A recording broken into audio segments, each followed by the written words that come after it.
La société d'Ancien Régime en France, avant la Révolution de 1789, reposait sur une organisation rigide. Elle était divisée en 3 grands groupes sociaux que l'on nommait les ordres, le roi, la noblesse, le clergé et le tiers-état, chacun ayant des rôles et des privilèges bien définis. Au sommet de cette société se trouvait le roi, figure centrale du pouvoir. En France, la monarchie était absolue de droit divin, ce qui signifiait que le roi gouvernait au nom de Dieu et détenait l'autorité suprême. Le roi n'était pas seulement le chef politique et militaire du royaume, mais aussi le garant de l'ordre social. Il promulguait les lois, décidait des guerres et des alliances, levait les impôts, et détenait le monopole de la justice. À partir de Louis XIV, le monarque concentrait l'ensemble des pouvoirs entre ses mains, affirmant que lui seul incarnait l'État, comme le résumait la célèbre formule, « L'État, c'est moi toutefois », pour gouverner. Le roi s'appuyait sur les conseils de la noblesse et du clergé,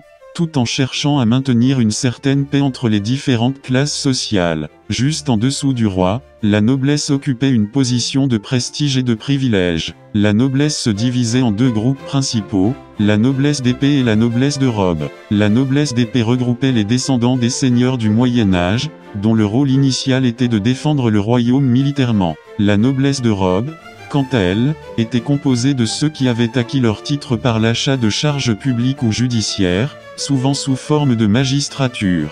Les nobles bénéficiaient de nombreux avantages. Ils étaient largement exemptés d'impôts directs comme celui que l'on nommait la taille levée pour financer les guerres. Leur rôle était essentiellement honorifique et lié à la cour du roi. Ils occupaient des fonctions administratives ou militaires importantes, conseillaient le roi, et incarnaient le prestige du pouvoir. Ils vivaient souvent dans leur domaine ou, pour les plus influents, à la cour. Le clergé, bien que parfois considéré comme une classe à part, était étroitement lié à la noblesse. Il se divisait en haut clergé, évêque, archevêque, abbé, souvent issus de la noblesse, et bas clergé, curé, prêtre, plus proche du peuple. Le clergé jouait un rôle spirituel et éducatif essentiel, mais possédait aussi des terres et exerçait une influence politique importante. Comme la noblesse, il bénéficiait de privilèges fiscaux et contrôlait une grande partie des institutions sociales, comme les hôpitaux et les écoles. Enfin, le tiers-état, qui constituait environ 97% de la population,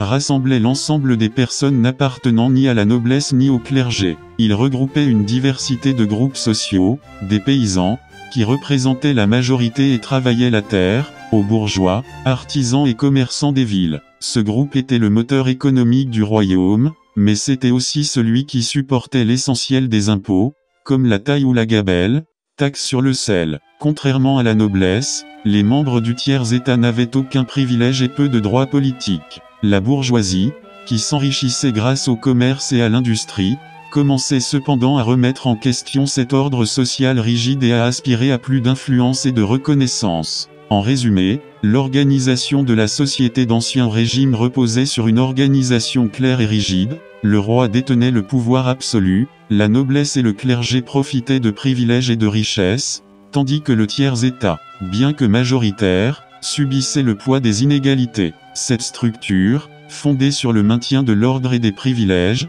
allait être profondément remise en cause à la fin du XVIIIe siècle, avec la Révolution française.